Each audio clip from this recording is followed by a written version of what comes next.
Bila dengar begitu, Sayyidina Husain kata, beri pilih, aku beri pilih pada kamu. Yang ikut aku ni nak ikut aku, sila. Nak balik, sila. Maka banyak yang lari. Hingga bersama Sayyidina Husain beberapa puluh orang saja. Lalu Sayyidina Husain berperang dengan tentera Ubaidillah bin Ziyad. Dengan berpuluh orang menentang beribu-ribu. Dan telah syahid dalam peristiwa Karbala yang terkenal. Di mana Sayyidina Husain ni, Nabi sebut, Sayyidina Hasan, cucu aku mendamaikan dua golongan yang berperang. Dan cucu aku yang ini jadi sayyidu syababi ahli jannah. Akan menjadi ketua pemuda dalam surga. Kerana menjadi seorang syahid. Jadi yang membiarkan ialah orang Iraq. Orang Iraq yang membiarkan perkara ini. Oleh kerana itulah, maka dikatakan Iraq menjadi negeri bencana, negeri fitnah. Sehingga hari ini menjadi medan pembunuhan. Di antara kesilapan mereka yang besar, ialah membiarkan Sayyidina Husain, cucu Nabi SAW, dibunuh. Padahal mereka yang jemput. Oleh kerana itu, apabila satu musim haji, sahabat yang alim di Mekah, Abdullah bin Umar. Abdullah bin Umar ni adalah sahabat yang alim, yang duduk di Mekah, anak Sayyidina Umar. Dialah tempat fatwa, tempat orang-orang haji tanya masalah. Dalam satu musim haji, mari seorang jemaah haji dari Iraq tanya Abdullah bin Umar, wahai imam, apa hukum darah nyamuk pecah di baju? Apa hukum darah nyamuk pecah di baju? Dia tanya hukum darah nyamuk, sembahyang nyamuk yang pecah di baju. Abdullah bin Umar tanya, mu dari mana? Kata orang tu, dari Iraq. Kata Abdullah bin Umar, mu tanya aku darah nyamuk yang pecah di baju. Mu tidak tanya darah Sayyidina Husain yang mengalir di bumi Iraq, di jerakahnya. Ini kerana betapa sengkaknya pahaman. Ada juga yang jadi tak faham di zaman itu. Membunuh cucu Nabi di Iraq, mu tanya aku darah nyamuk dia. Kata Abdullah bin Umar. Di sini menunjukkan bahawa para sahabat adalah menjadi ulama, tempat rujukan kepada umat Islam di masa itu. Kesimpulannya, para sahabat adalah kalangan yang dihormati. Dan umat Islam di zaman itu, walaupun mereka mengalami kelemahan, mereka adalah orang yang kuat berpegang dengan Islam, yang berjuang Islam, yang menyebarkan agama Allah ke seluruh pelosok dunia. Golongan ini dikenali dengan salah. Kemudian di zaman kerajaan Abbasiyah berlakulah penterjemahan buku-buku daripada bahasa asing. Kerana orang Islam bukan sahaja menyebarkan Islam dan mengajak manusia masuk Islam, termasuklah juga menerima ilmu daripada orang yang bukan Islam. Dan ilmu orang yang bukan Islam ni hendaklah dimasukkan ke dalam Islam. Bagaimana cara? Ilmu itu diterjemah ke dalam bahasa Arab.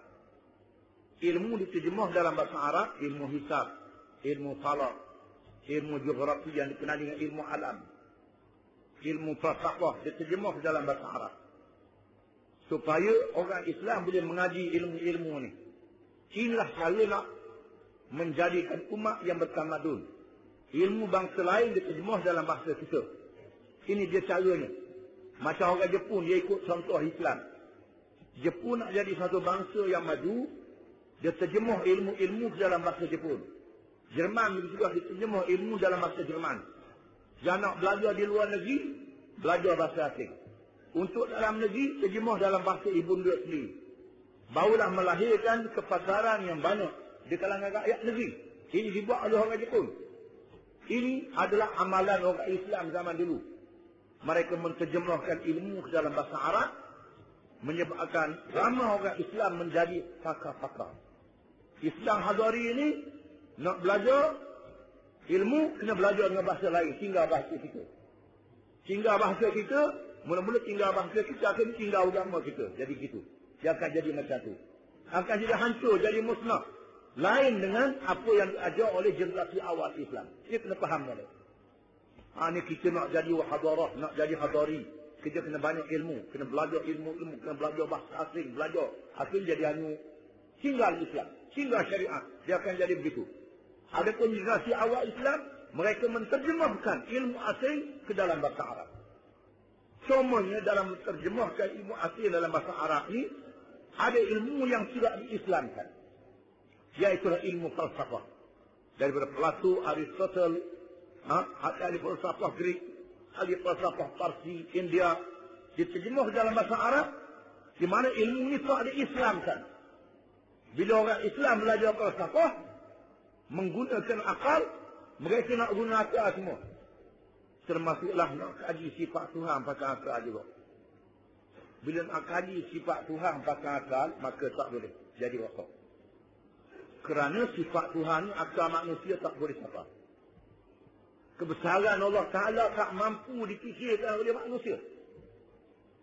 Bila mereka menggunakan falsafah untuk mengkaji ilmu yang berkenaan dengan akidah, maka lahirlah mazhab Jabariyah, Qadariyah, Mu'tazilah yang memesongkan akidah.